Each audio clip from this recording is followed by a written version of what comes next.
Misconception جو ہے آج کی تاریخ میں خصوصاً 11 ستمبر کے بعد وہ ہے کہ مسلمان ایک فنڈامنٹلسٹ ہے، مسلمان ایک ٹیررسٹ ہے. اس کی معنی کہ مسلمان ایک بنیاد پرست ہے، ایک دہشت گرد ہے. اور عام طور پہ آپ دیکھیں گے ٹیلی ویژن چینلز میں، انٹرنیشنل نیوز پیپرز پہ، میگزینز پہ، مسلمان کو ہمیشہ کہا گیا ہے کہ وہ فنڈامنٹلسٹ ہے، بنیاد پرست ہے. بنیاد پرست کے معنی کیا ہوتی ہے؟ بنیاد پرست وہ شخص ہے جو شدت سے بنیادی باتوں پہ عمل کرتا ہے. مثال کے طور پہ اگر ایک سائنٹسٹ کو اچھا سائنٹسٹ بننا ہے تو اس کے لیے ضروری ہے کہ وہ سائنس کی بنیادی باتوں کو جانے اور اس کے اوپر عمل کرے. جب تک وہ سائنس کے میدان میں بنیاد پرست نہیں ہے وہ اچھا سائنٹسٹ بن ہی نہیں سکتا. اسی طریقے سے اگر ایک میتھمیٹیشین کو اچھا میتھمیٹیشین بننا ہے تو اس کے لیے ضروری ہے کہ وہ میتھمیٹکس کے بنیادی باتوں کو جانے اور اس کے اوپر عمل کرے.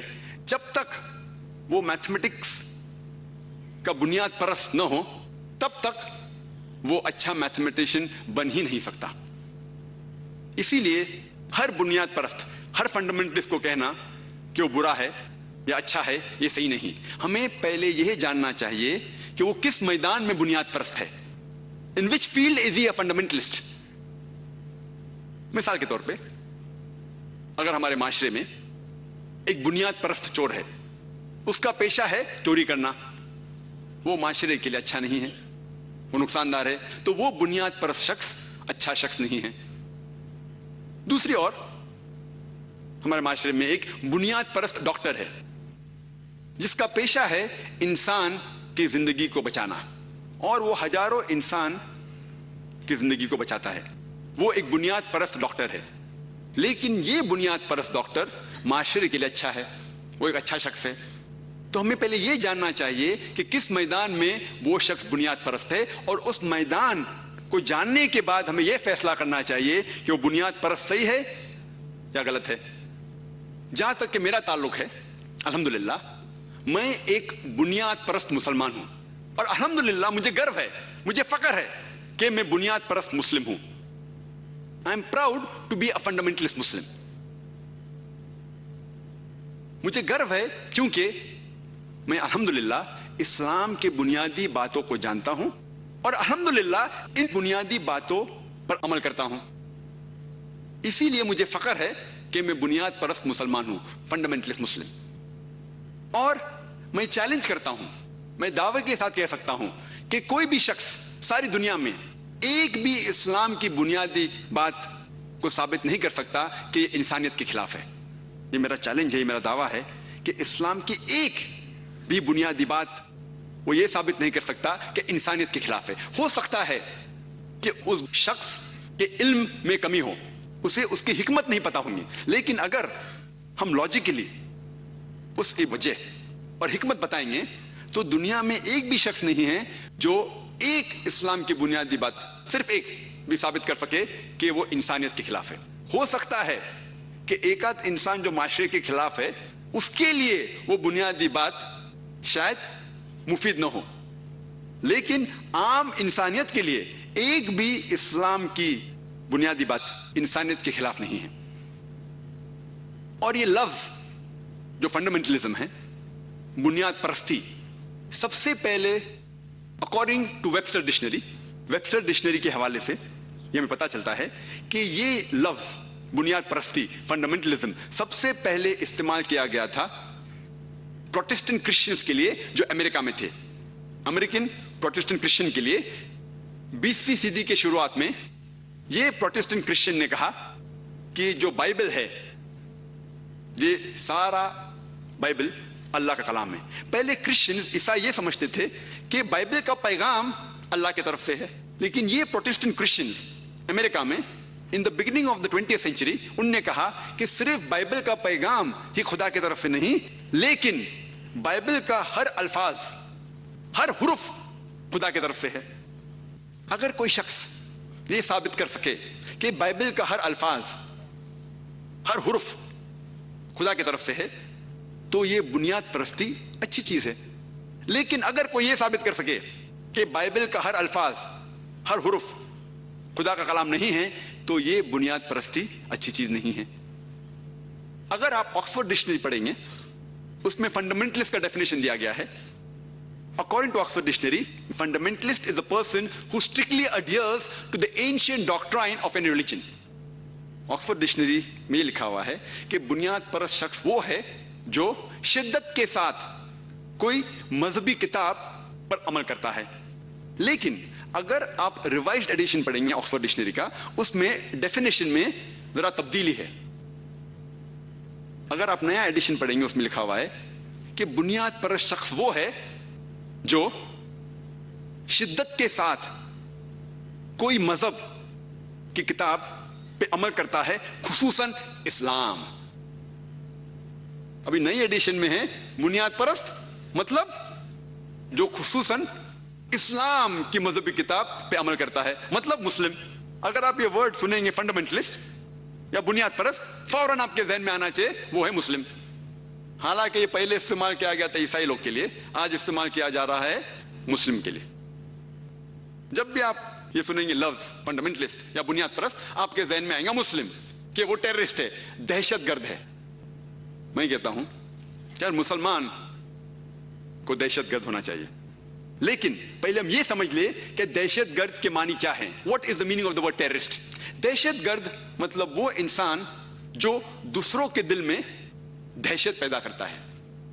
مثال کے طور پہ جب بھی ایک چور کوئی پولیس کو دیکھتا ہے، اس کے دل میں دہشت پیدا ہوتی ہے، تو اس چور کے لیے وہ پولیس دہشت گرد ہے. اسی طریقے سے ہر مسلمان کا فرض ہے کہ جب بھی کوئی چور اسے دیکھے، جب بھی کوئی بلاತ್ಕಾರ کرنے والا اسے دیکھے، جب بھی کوئی لفنگا اسے دیکھے، اس کے دل میں دہشت پیدا ہونا چاہیے. اور قرآن کیا ہے؟ جو لوگ معاشرے کے خلاف ہے، جو لوگ معاشرے کے خلاف ہے، اینٹی سوشل ایلیمنٹ، جب بھی کوئی مسلم کو دیکھتا ہے اس کے دل میں دہشت پیدا ہونا چاہیے. ہمارا فرض ہے کہ ہم اس کے دل میں دہشت پیدا کریں. لیکن میں یہ جانتا ہوں کہ عام طور پہ ٹیررسٹ، دہشت گرد اسے کہتے ہیں جو ایک معصوم انسان کے دل میں دہشت پیدا کرتا ہے. اس سلسلے میں کوئی بھی مسلم کبھی بھی کوئی بھی معصوم انسان کے دل میں دہشت کبھی بھی نہیں پیدا کرنا چاہیے. یہ ہمارے لیے حرام ہے. ہمیں خصوصاً ان لوگوں کے دل میں دہشت پیدا کرنا چاہیے جو معاشرے کے خلاف ہے، جو انسانیت کے خلاف ہیں، اور جو لوگ انسانیت کے خلاف کام کرتے ہیں. عام طور پہ ہم یہ دیکھتے ہیں کہ کئی وقت ایک شخص جو کوئی کام کرتا ہے اس کو دو علیحدہ لیبل دیے جاتے ہیں، 2 different لیبلز، 2 لقب دیے جاتے ہیں. مثال کے طور پہ اس دیش کو آزادی ملنے کے پہلے، ہمارا اس دیش ہندوستان، برٹشرز اس ہندوستان، اس ملک پہ حکومت کرتے تھے. اس وقت تقریباً 60 سال پہلے کئی ہندوستانی اس دیش کے آزادی کے لیے لڑ رہے تھے، جھگڑ رہے تھے. برٹشرز ان دیش بھکت لوگوں کو کہتے تھے کہ یہ دہشت گرد ہیں. The freedom fighters of India, many of them were called as terrorists. کئی ہندوستانی جو اس دیش کے آزادی کے لیے جھگڑ رہے تھے، لڑ رہے تھے، برٹشرز ان کو کہتے تھے یہ دہشت گرد ہیں. لیکن عام ہندوستانی ان لوگوں کو کہتا تھا دیش بھکت یا پیٹریوٹ، جو دیش کے آزادی کے لیے لڑ رہا ہے. وہی انسان، وہی کام، لیکن 2 علیحدہ لیبل، 2 different لیبلز.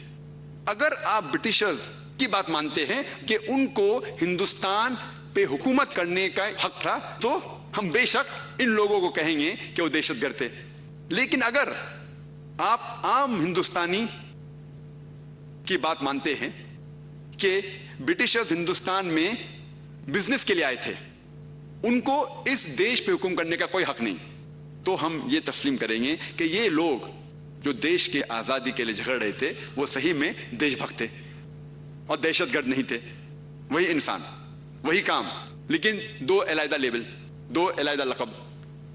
اسی لیے لقب دینے کے پہلے ہمارا فرض ہے کہ ہم یہ جان لیں کہ کس وجہ سے وہ جد و جہد کر رہا ہے، وہ کس وجہ کے لیے جھگڑ رہا ہے. یہ ہمارا فرض ہے. اس کے بعد ہمیں لقب دینا چاہیے. اور یہ لقب عام طور پہ کامن ہے. مثال کے طور پہ ساؤتھ افریقہ